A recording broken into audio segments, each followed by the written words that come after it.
But before all that, an ITV News investigation has found that during a 5-year period, at least 95 women were killed by men already known to the police. In most of these cases, it was the women themselves who'd actually reported those men for domestic-related incidents. And in 20 cases, clear police failings have been identified. One of those was the murder of Regan Tierney in Salford in 2019. An inquest found that police had botched a risk assessment and failed to offer options for protection.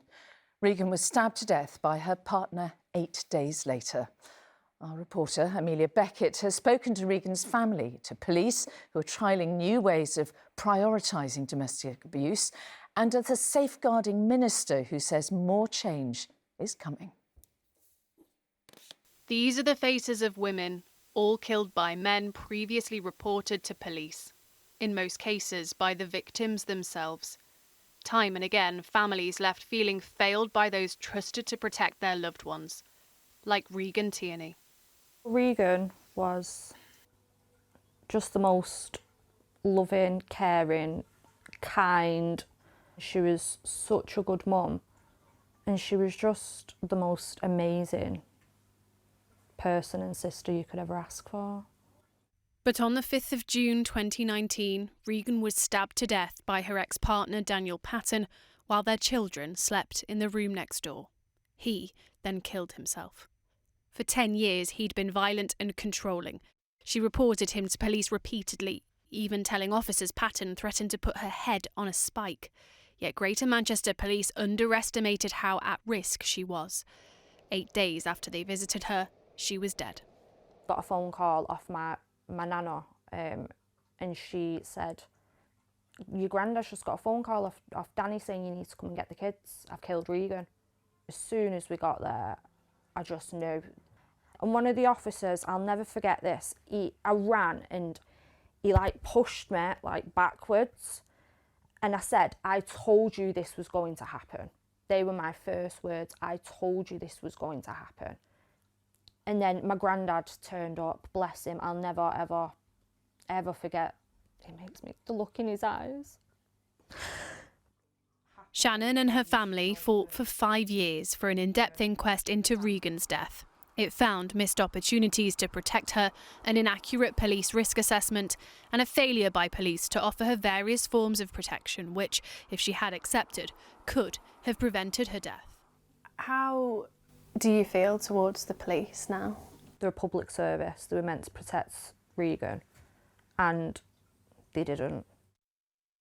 Our investigation has found Regan was one of at least 95 women across the country killed by men between 2019 and 2023, already known to police. The majority of those women had reported the men themselves, and we've discovered in 20 cases clear police failings have been identified, while at least 14 cases are still being reviewed. It's all about doing the very best by your victims, because that's... Louise Taylor was a police officer for 10 years. While she left policing in 2009, she believes the behaviours she saw from some officers then still exist today, and now helps coach survivors of domestic abuse.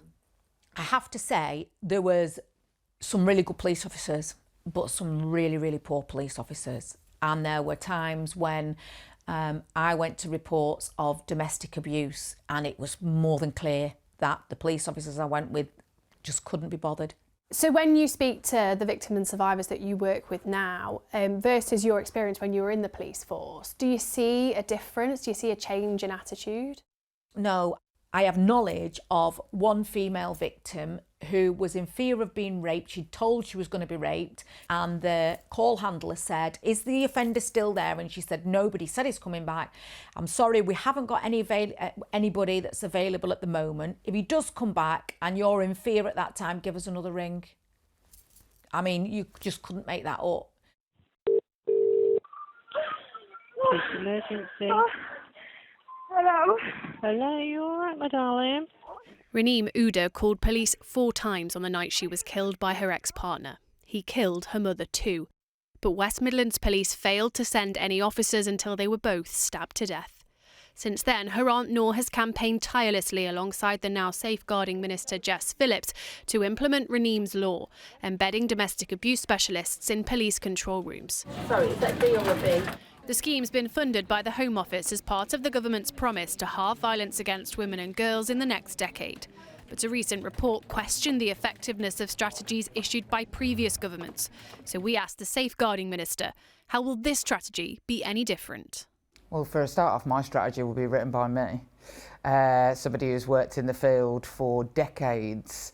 There have never been any standards for the police to live by with regard to violence against women and girls.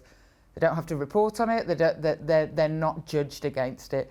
This government is looking across the piece at policing standards and will be releasing huge changes in policing that are around priorities exactly like that. So in 5 years' time, if we're sat here having this same conversation, are you confident that there won't be another 95 women killed by men known to the police? Yes, actually, I feel relatively confident.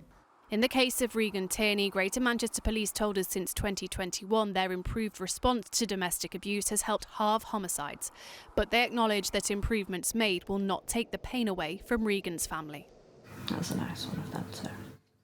Shannon and Alan live that pain every day. Now guardians to Regan's 2 children, they say they are raising them to understand what happened to their mum, so they know she tried to reach out for help, but tragically, it came too late. I mean, it's just terrible, terrible stories there. The police were disappointed, weren't they, with the spending review today. Is that going to affect their ability, do you think, to improve their standing in this issue? Well, it certainly doesn't seem to align with their pledge, and it's not just the police who aren't happy. The domestic abuse charity Refuge have slammed today's announcement. They told me enough is enough. Women and girls deserve more than empty promises. Now, of course, halving violence against women and girls in the next decade isn't just down to police. There are many agencies involved. But I think our investigation has shown that when police get this wrong, women can end up dead. And it's clear that they're getting this wrong too often. Now, the safeguarding minister told me that funding isn't the only answer here. She said throwing money at poor-performing police forces isn't going to change things. But less than a year into the government's term, there are already real doubts over whether they can deliver on this. And let's remember, delivering on this means protecting women's lives. All right, Amelia Beckett, thank you. And if you have been affected by any of the issues in Amelia's report, you can find guidance to help and support on our website. That's itv.com/news.